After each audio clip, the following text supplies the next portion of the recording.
So what we're going to basically have to do is go to public events of his and try to confront him. At New England College in Henniker, Chris Christie says his campaign is entering a new phase.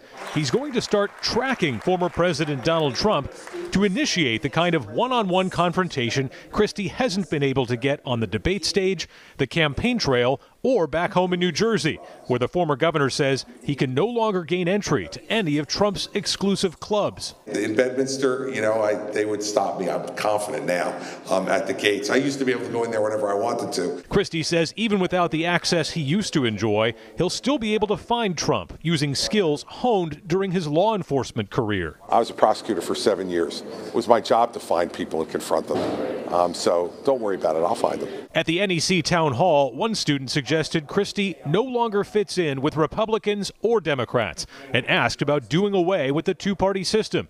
But the candidate shot down the idea of a third-party run. No, I think it's a fool's errand. It's difficult because especially with Republicans, a lot of them are they wouldn't be real Republicans, they're more Trump voters. And I think with him, he's trying to really differentiate from him, so that's kind of going towards the Democratic side. Analysts say Christie's atypical strategy is an acknowledgement that a traditional campaign to defeat Trump probably won't work.